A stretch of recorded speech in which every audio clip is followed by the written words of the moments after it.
Just a couple of things at the top. On Libya, the United States welcomes the Libyan Presidency Council's announcement of the composition of the new Libyan Government of National Accord. This is a significant step forward on the path towards Libya's peace and stability. We urge all Libyans to continue moving forward with the implementation of the Libyan political agreement. We note that the agreement calls on the Libyan House of Representatives to convene and endorse the Government of National Accord within 10 days. We encourage the House to proceed without delay. The international community stands ready to partner with the Government of National Accord to address the country's critical humanitarian, economic, and security challenges. The United States will continue to support the implementation of the Libyan political agreement, and we are committed to providing the unified government full political backing and technical, economic, security, and counterterrorism assistance as requested. On Honduras, the United States welcomes the signing today of an agreement between the government of Honduras and the Organization of American States establishing the support mission against corruption and impunity in Honduras. The establishment of this support mission responds to the legitimate demands of the Honduran people for vigorous and meaningful action against corruption, including criminal investigations and prosecutions of those who offer or receive illegal inducements. Its terms of reference provide for a team of international investigators and prosecutors to collaborate with specially selected Honduran counterparts to pursue specific cases of corruption and advance fundamental systemic reforms to the judicial sector. We welcome as well the announcement of Juan Jimenez to lead the special mission, a proven leader on anti-corruption. We also congratulate the government of Honduras and the OAS Secretariat on reaching this agreement and urge them in collaboration with other member and observer states to ensure that the mission has the resources and independence necessary to achieve its mission. We look forward to seeing effective implementation of the special mission and their mandate in coming months. With that, Matt.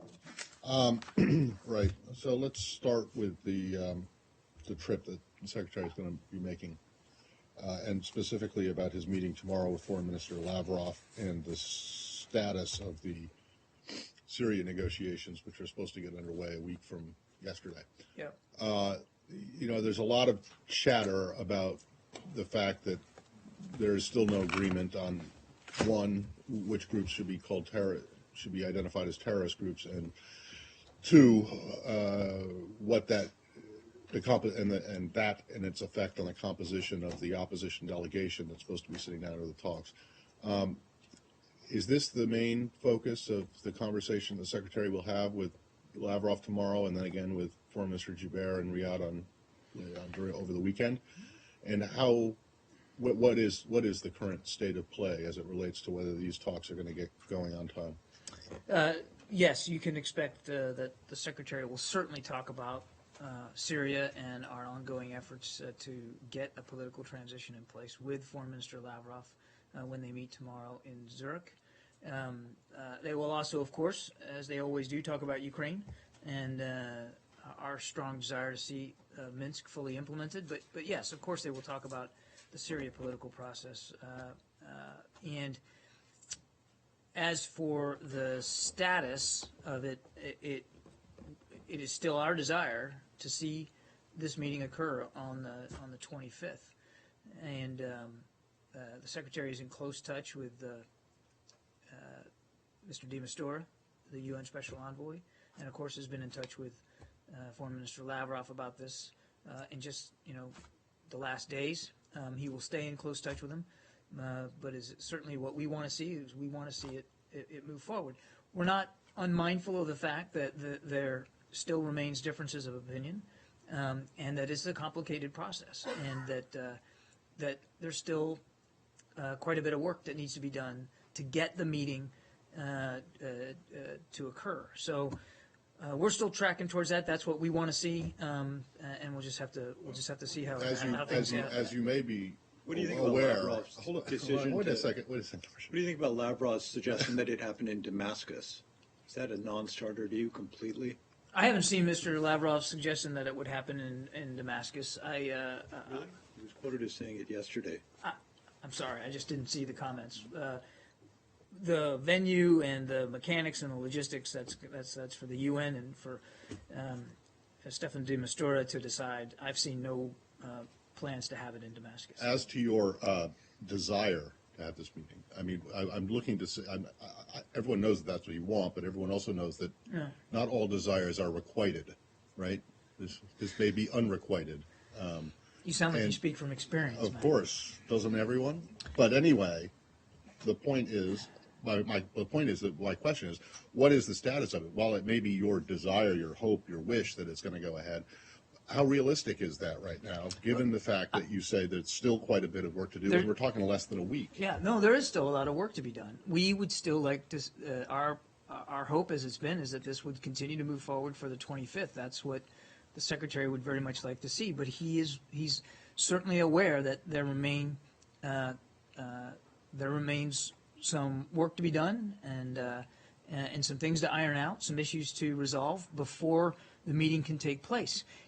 I simply am not in a position to predict with great certainty for you, what the outcome of all that's going to be. But it's our hope that this can continue to move forward, and that we can have this meeting on the 25th. Well, is it not the case that there's still, despite the November agreement for the Jordanians to draw up this list, is it still not the case that there are only two groups, the same two that were identified back in Vienna, that are on this list of ineligibles? Certainly, those two groups have always been on the group as, Well, what progress as has been ineligible. made on this Well, I'd since- point you to Jordanian authorities. They're continuing to work this. Well, This is an the answer- iterative process. Right. And I don't disagree that, or I don't refute the notion that there's still not a final resolution to the quote-unquote list, but the work is still ongoing, and I think you're going to continue to see the ISSG, the members of the ISSG, work with the Jordanian authorities to get that done.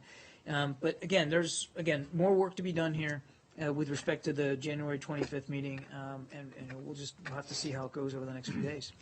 Expect Secretary Kerry and Foreign Minister Lavrov to specifically discuss the question of which opposition groups might be acceptable interlocutors in these talks if they happen. I don't want to get too much in the weeds in detail of a meeting that hasn't happened yet, and they're going to meet tomorrow. We'll make sure that we provide you a sense of how the meeting went after it was over and what was discussed. I'm not going to get ahead of their specific agenda. Broadly speaking, as I said before, they're certainly going to discuss the Syrian political process, where we are, what needs to be done, how best we can move forward, as well as Ukraine. Do you believe that the Russians share your desire to have this meeting go forward on the 25th? I won't speak for the Russians or what they view in terms of the 25th of January meeting. What I can tell you is that they have privately and publicly endorsed the Vienna process and supported the effort to get the opposition together with the Assad regime. But in terms of their exact feelings about the date of this meeting on the 25th and their prognostication about it, I'd point you to Russian authorities for that. Are you aware of reports suggesting that the Russians would like to have members of the opposition that are apparently not so opposed to the Assad government take part in those talks if they happen? I'm not aware of specific reports of what, if they have an idea of a certain group or not. Look, they should speak to that, not us. What I can tell you is that Foreign Minister Lavrov and the Russian government have been not only supportive, but very cooperative in the process that we have now engendered through the Vienna meetings. And the effort to get at a political solution in Syria, it should come as a shock to no one that we don't see eye to eye with Russia on every component of what the political future of Syria should look like. But that's why it's so important to keep having these discussions and these meetings. That's why it's significant that the two are going to meet again tomorrow in Zurich. And I suspect that they'll have, as they always do, a pretty wide-ranging discussion about how we're going to move forward. What's important is that there is a movement inside the international community, embodied by the ISSG, to move forward with a political solution in Syria. Now, again, there are plenty of differences of opinion about what that looks like and how we're going to get there, to include differences of opinion that are manifesting themselves in the lead up to the 25th of January meeting. I mean, there's obviously still some issues to be worked out. But that we are able to have those discussions and that dialogue, that we have the ability through the ISSG and bilaterally to work through those issues, I think is encouraging, and the Secretary believes that it's important to keep moving forward. And Well, do you that's- think, can I ask one last one? Do you think that the Syrian opposition, were they to attend such a meeting, whoever they might be at such a meeting, if it were to happen, risk losing credibility to the extent that they have credibility on the ground in Syria if such a meeting takes place amid continued extreme violence, starvation, etc.? Do you think that there is a risk for them in coming to a meeting while the violence rages? I won't speak for what they determine the risks may be, but I would tell you that we believe that there is opportunity in trying to stop that cycle of violence, that there is great opportunity in trying to get at a better Syria for the Syrian people by moving forward with this meeting and with the process, again, laid out in Vienna to get us to a political transition in Syria, away from Assad and towards a government that can be responsive to the Syrian people. So they have much to gain by sitting down right now. In fact, now is the time to do this, when things are as they are, to try to get at a political solution that can stop this violence and lead to a better future for the Syrian people. The time is now. Does it really matter whether the U.S. and Russia agree on which members of the Syrian opposition should be taking part in the talks? What matters most. Shouldn't that be up to the Syrian people? What matters most is the high negotiating committee to select the participants that will be in the negotiating process. That's the way the system was laid out. There are, to your answer, does it matter? I mean, obviously, we need to continue to work with Russia as we try to get through this political process. And I think the Secretary still believes it's important to continue to work through some of the differences that we continue to have with Russia. There's nothing wrong with having those discussions. There's nothing wrong with laying it out plainly for one another, sort of how we see the future shaping up. But as we said all along, this has to be a Syrian-led political process with the Assad regime, Syrian-led. And so what matters most is who the high negotiating committee, chosen from among the participants in Riyadh, the 116 or some odd participants, what matters most is who they select, who they decide is going to sit across that table from the regime and move forward. Or simply, does it matter whether there's an agreement tomorrow? Does next Monday's meeting still go ahead? Or does or is that just... You mean does is one of the ISSG stumbling blocks to the Monday meeting something between the U.S. and Russia? Is this enough to scuttle next Monday's meeting? No. No. This is a UN-led meeting. The ISSG is not going to be present at this. It's not intended to be present at this. This is under the auspices of the UN, between the opposition and the regime. What matters most is that the high negotiating committee have the people there that they believe needs to be there. That obviously Special Envoy de Mistura is there because it is under UN auspices and the regime is properly represented. But look, we're not unmindful of the fact that Russia has influence over the regime. And as we've said before, we want to see them use that influence on the Assad regime to keep the process moving forward as per Vienna. Is it your understanding that the High Negotiating Committee will have the exclusive right to determine opposition or presented as opposition candidates? Could third parties who are neither regime nor High Negotiating Committee be invited? The purpose of if you're talking about the 25th of January meeting, that as we said after Riyadh, the opposition will be represented at that meeting by delegates chosen from the High Negotiating Committee and only from the High Negotiating Committee. Because as Arshad's question suggested, there may be other factions who don't see themselves as represented by that group, who maybe, as I think your phrase was, less opposition-y opposition. Well, again, this is the delegations. The delegates are going to be set by the High Negotiating Committee, which the opposition itself selected and chose, the High Negotiating Committee, at the meeting in Riyadh. And that's one of the ways we're trying to demonstrate that this is, in fact, a Syrian-led, Syrian-run process.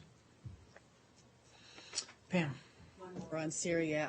As you stated, this is a UN-led process, but in terms of the deadline for the 25th, has there been talk in this building on what the U.S. would consider an acceptable Plan B, for lack of another phrase, if the 25th deadline is not met? For example, a week, 2 weeks, what would the U.S. consider acceptable, especially considering that there are plans to implement a ceasefire that are tied in with all of this? Well, first of all, it's a UN-led process. It's not for the U.S. to dictate the terms of the meeting or the date of the meeting. But secondly, as I said at the outset, it's still our hope and expectation that this meeting will happen on the 25th. Now, we recognize that there's still work to be done. But the Secretary is focused on keeping it moving towards having it on that date. Yes? My question is about Syrian refugees. I wanted to see if you had numbers for how many came in 2015 and how many are expected in 2016. I don't. Let me take the question and get back to you. I don't have those exact figures right now. The year 2016 just started, so I don't know that we'll have much in terms of additional data for it, but we can get you a breakdown of what it was in 15. And as you know, the president required an additional 10,000 Syrian refugees for this year. So I know. Any comment on the legislation that the Senate is looking at this week in terms of changing the vetting process? I'm not going to talk about pending legislation. I'll just tell you that we continue to work with members of Congress to try to address their concerns and their questions. I will tell you that, again, nothing is more important to the State Department and to Secretary Kerry than the safety and security of the American people. That's why that Syrian refugees are vetted additionally with more scrutiny than any other refugee that comes into the United States. The process, as it stands now, takes between 18 and 24 months. It takes a long time for an individual Syrian refugee to be admitted into the United States. It's also why we're working so hard on a political process in Syria, because ultimately you don't want to have to worry about a refugee problem.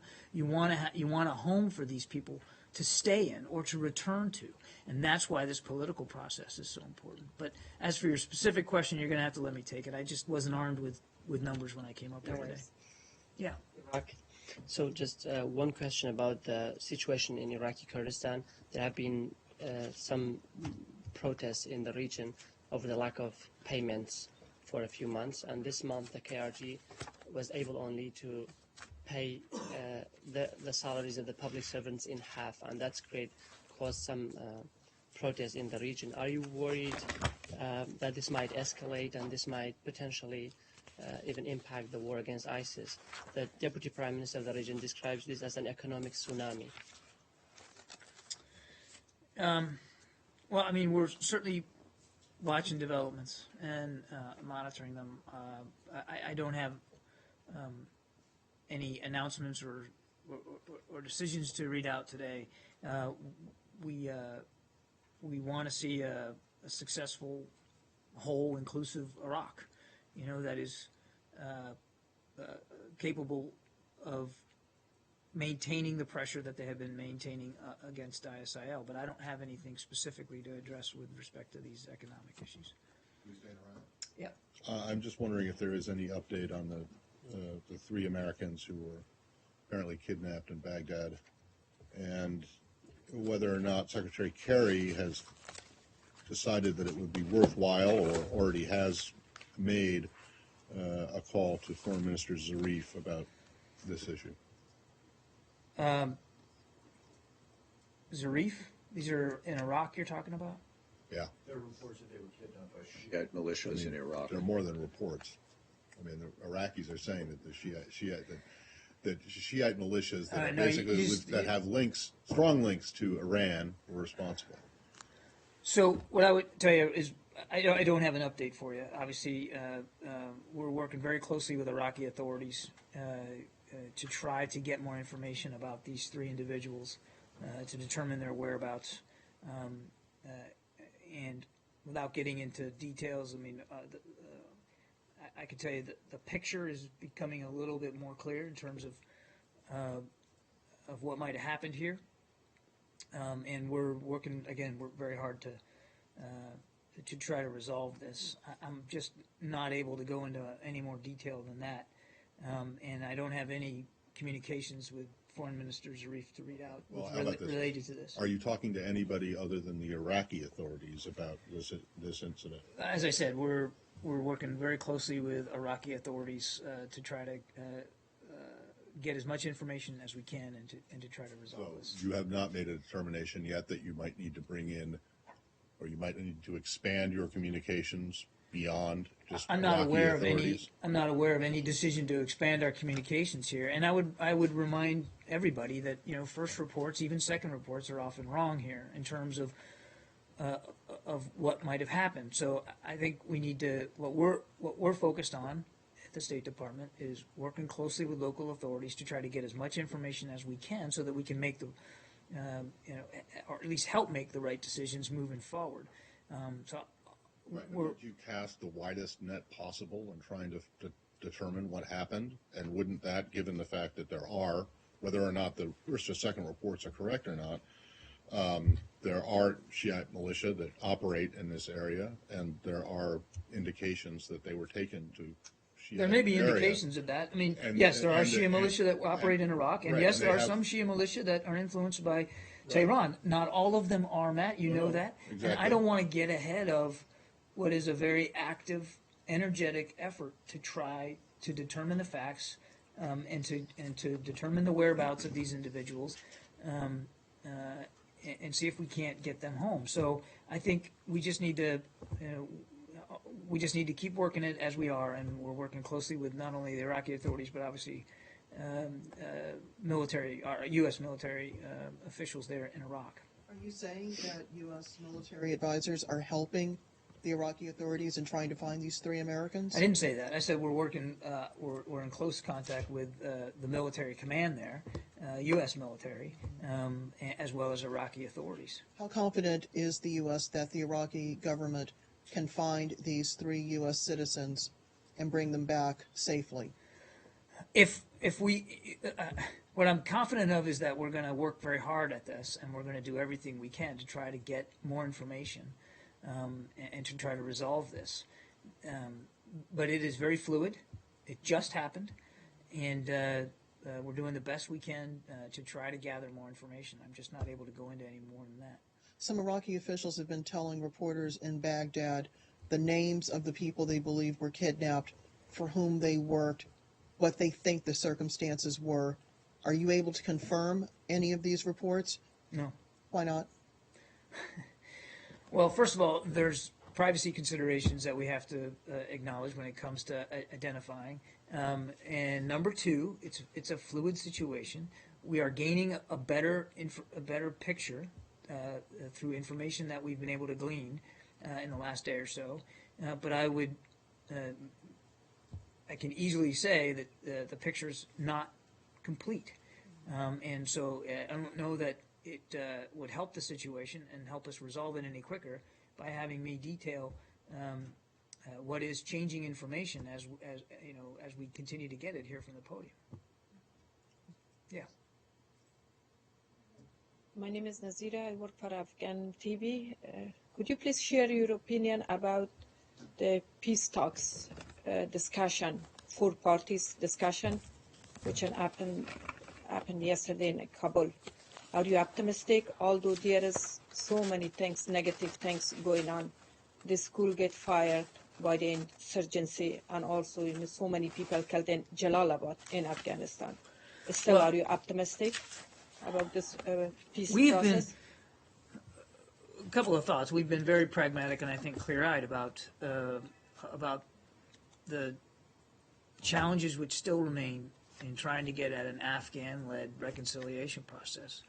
Nobody's more mindful of of the challenges with respect to that than we are. And we know that President Ghani and Chief Executive Abdullah are also aware of those challenges. But we applaud the continued efforts that they've put into this to try to get it going. And as we've said before, we stand willing to support that process as appropriate. But it must be Afghan-led. That's the only way this is going to be successful. And we still want to see it move forward. Ma'am. Do you have an update on your reaction to the opening ceremony and official inauguration of the bank AIIB? I don't. No, I'm afraid I don't have an update for you on that. I'll have to get that back to you. One more. Sure. Emails.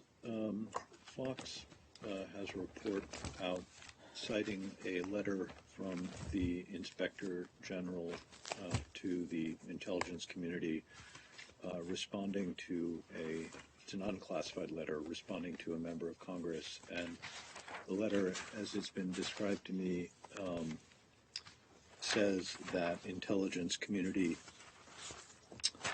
elements, whatever that means, have told the Inspector General that some of the emails that were found on former Secretary Clinton's home email server had so-called SAP classified information on them, special access program. Do you have any comment on this, and do you have any reason to believe that there was any such highly classified information on her email server? Well, I wouldn't speak to a letter written by the intel community, and I think that would be for them to speak to. What I'll tell you is that we are focused on and remain focused on releasing the rest of the remainder of former Secretary Clinton's emails in a manner that protects sensitive information. And as you know, nobody's going to take that more seriously than we are. We've said repeatedly that we do anticipate more upgrades throughout our release process, and we've been very open and honest about that, those upgrades when they've occurred. Our FOIA process, our FOIA review process is still ongoing, and once that process is complete, if it is determined that information should be classified as top secret, then we'll do so, as we have consistently done throughout the process. So I understand you don't want to comment on a letter written by a different set of agencies or by the Inspector General to a different set of agencies, but it makes an allegation that concerns a former secretary, and therefore I think it's a reasonable thing to ask you about. Are you in a position to say anything about whether you believe there may have been information classified at that level, which I gather is beyond top secret, on her home email server, or to deny it, I'm not in a position to comment any more than what I've already done here. I'm afraid I'm going to have to leave it at how I left it. Do you have in your book there the number of redactions made because of top secret information? I do not. You mean total? Total top secret. You said as we have consistently done throughout the process, and I don't remember off the top of my head. Do you remember how many were redacted because of top secret, not confidential, or? I mean, if you don't have it there, it's okay. I can get it afterwards. I'll see if I can dig up the redactions. I mean, as you know, every time we've done this, we've kind of laid out how many redactions there were. Most of them, in fact, the vast majority of them have been at the confidential level. I don't have the accumulated number, but we'll see if we can get it for you. Are you still on track to wrap up by the 29th of this month, which I think is the final deadline? We're still working very hard to be able to meet that deadline. Do you think you will? Well, I don't want to predict right now. It's like We're working. talks.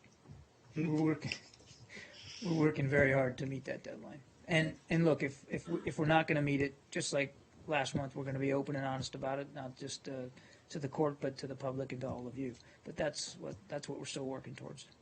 If you won't comment specifically on the IG's report, wouldn't you consider this a pretty serious matter if this is true? I mean, the IG report was released and then sent to members of Congress. As I understand it, it's a letter, right? Right, letter, it's not sorry. an IG report, and I won't speak to a letter we didn't write. And I'm not going to because I haven't seen the letter, and it wouldn't be appropriate for me to comment about it either. I'm not gonna, I'm not gonna try to characterize what it says or what's in it. What I can tell you is serious is the manner in which the Secretary wants this building to do two things. One, to be responsive to Freedom of Information Act reports, and we're trying very hard to do that. We've upped the number of staff. We've put more resources into it.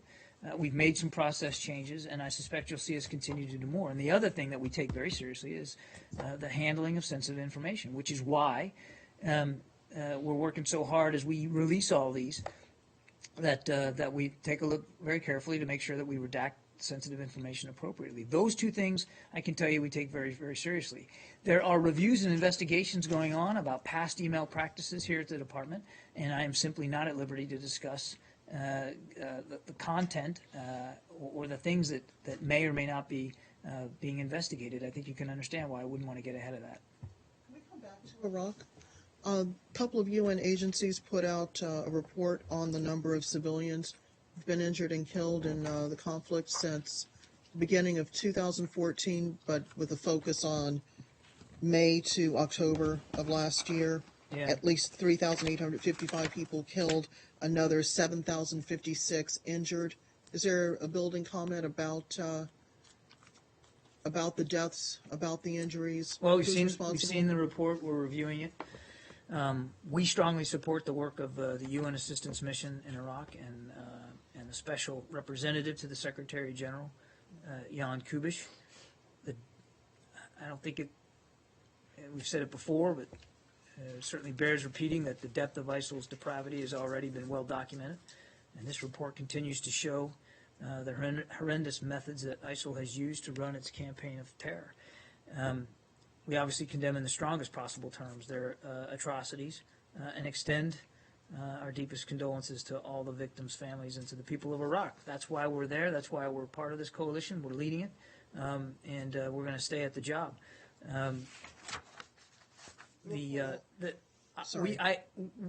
We cannot independently confirm the numbers that are stated in the report. We're certainly not in a position to dispute them either. But look, again, their slave trade in Iraq and Syria is well documented, as well as their atrocities and the violence and the brutal, murderous activities that they continue to conduct. So again, while we're reviewing the report, it reinforces things we already know and believe about this group, and it underscores for us the importance to stay at the job and to continue to contribute to the coalition against ISIL. The report also does have some criticism of ISF and local militias for some of their misdeeds, some verging the report alleges on war crimes. Is that a particular concern for this building? That is always a concern for this building. As I said, we're going through the report. We're reviewing it now. I don't have any independent assessments by the State Department about those particular findings. But issues of proper conduct and behavior and the fair treatment of innocent civilians in a conflict like this is something that we routinely discuss with our Iraqi counterparts, and I think you'll continue to see us routinely bring that up. But again, we just got this. We're just going through it. Thank you. There are reports of a meeting between the coalition to discuss the operation to liberate Mosul. Do you see any role for the Peshmerga to play in Mosul? I'm not going to make military assessments here. Politically, do you think it's problematic? It's problematic for the Kurds to participate in the liberation of an Arab-dominated city? Everybody understands the importance of Mosul and getting it back. And everybody in the coalition is focused on that and working to support the Iraqi campaign plan to do it. And it is an Iraqi campaign plan. But I won't talk about operational details of that. That is for the Iraqi government, for the coalition to speak to. Yes. I'm sorry. Back to the Asian Infrastructure Investment Bank. if you can answer the question, can you take these two questions first? Is the U.S. going to consider to join AIIB in the near future? I'll get back to you. I And don't have secondly, anything on this today. Are those initial concerns about the high standard environment standards has been relieved in the past year? We've said in the past with respect to the bank that, you know, that should it come to pass, should it be formed, that we would want to see the same high international standards towards accountability and transparency that exist in other such banks. But as for a particular comment about its establishment, you're going to have to just let me get back to you. Okay. No, go ahead. I've got a couple quick ones about the events over the course of the last 3 days. Yeah? Yeah? Sure, Your go ahead. game? Yeah. This is about the Hague. Yeah, I claims. assume you're talking about the playoffs. No.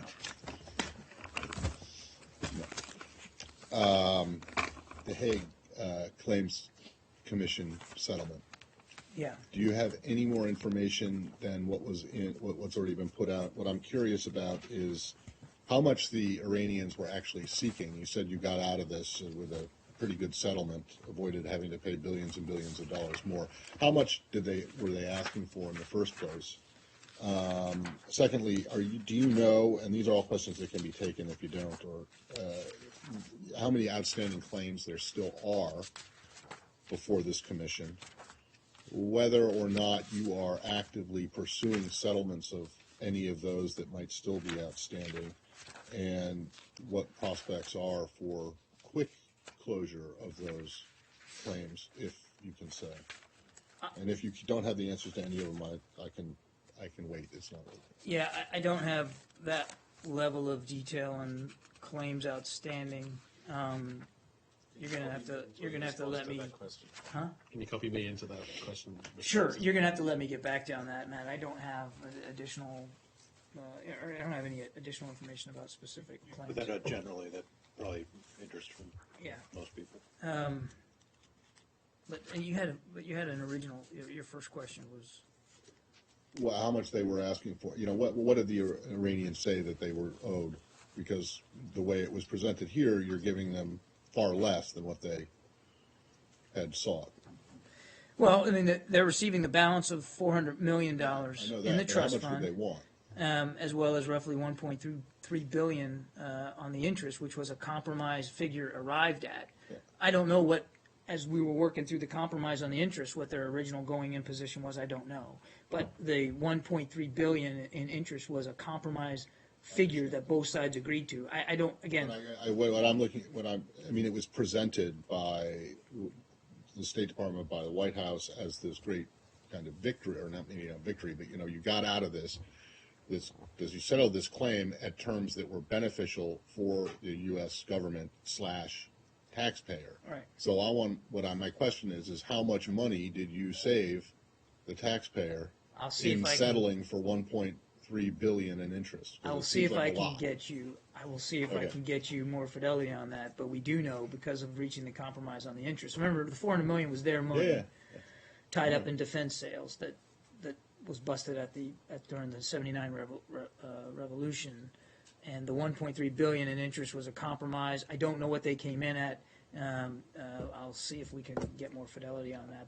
But that it was a compromise, as we said over the weekend, means that it was certainly a lower figure than was originally sought. You get what I'm saying? That if they came in and saying, well, we want $1.4 billion, and you only got it down to $1.3 billion, it's not exactly a huge. I mean, it's a lot of money still. I wouldn't mind having it, but still, it's not as if you saved if they came in saying we want $7 billion in interest and you got it down to 1.3, it's then that's something that I'll see what I can find out. Thanks. And then the other things that occurred over the last 3 days, but not Iran related. This is Israel related. One, in you've read, I presume, and seen the response to Ambassador Shapiro's speech that he gave yesterday. Yeah. Why, in a particularly difficult moment or sensitive moment like yesterday was, in the wake of the Iran deal, the sanctions on Iran getting lifted, something that clearly was opposed by Prime Minister Netanyahu and his government. Was it, in retrospect, was it wise to send Ambassador Shapiro out to give a speech castigating the Israeli government on issues and not making really any new points about your opposition to their activities? There's in the really West Bank? Bank. Nothing new there. Well, exactly, but why? Well, this was you're trying to heal the relationship with Israel, not exacerbate it. Not exacerbate the problems, I assume, right? So why have your ambassador go out and basically trash the Israelis for stuff that they already know you don't like? Well, okay, a couple of things there. This was he spoke at a conference, the INSS conference, that he had long been invited to attend and was on the agenda to speak, and felt it was important, especially in light of events that were going on in the world and in the region, to continue to meet his obligation to speak there. It wasn't like he chose that day as, well, here's the day I'm going to go out there just because I want to. It was a long scheduled appearance at a conference that he had obligated himself and his time to, and he took it very seriously. As you rightly pointed out, there's really nothing new here in what he said. We've consistently made clear our concerns about violence on both sides. And we obviously have strongly condemned terrorist attacks perpetrated by Palestinians, including the attacks over the weekend. We also remain concerned, and deeply concerned, and we've not been bashful about saying this, and neither was he, about Israeli settler violence against Palestinians and their property in the West Bank. And as for the relationship, it's because we value the relationship with Israel so much that we feel it's important to continue to have an honest, open, candid, forthright discussion about our concerns. And that he said these things in a speech shouldn't be misconstrued as not as us not saying them in private to Israeli leaders as well, and have over many, many, many months.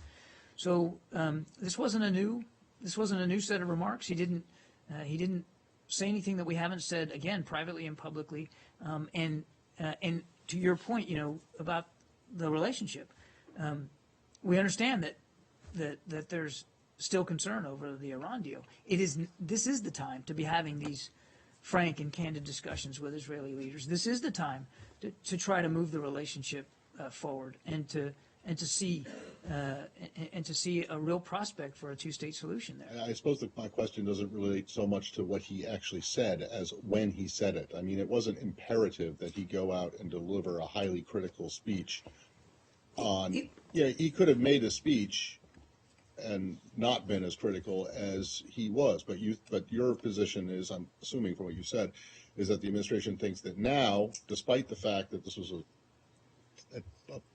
this weekend was a point of big tension, not only because of the Iran deal, but because of the attacks that you said that you mentioned and condemned, that it was important and to the benefit of the relationship to say what he said at that particular time. What I mean is, that because things are tense, this is a time for having an open, honest dialogue with Israel. But let's go back to the speech. Long planned. He was on the agenda. It was an obligation that he made, and he. It wasn't like he sat down and scribbled on a piece of paper. Well, today I'm going to say stuff that's going to, cause concern and angst with Israeli leaders.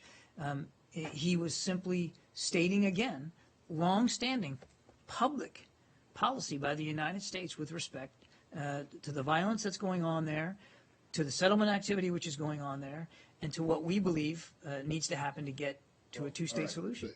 Okay, but I don't see, people make changes to their prepared remarks all the time. And so it seems to me clear that that he did it intentionally, that this was the message that you guys wanted to send to them, and you were going to do it regardless of whether the timing might have been bad or misunderstood by the Prime Minister's office, which came out pretty hard, saying it was inappropriate. I saw the reaction. I think it would be wrong to conclude that he sort of chose this moment necessarily to tweak noses.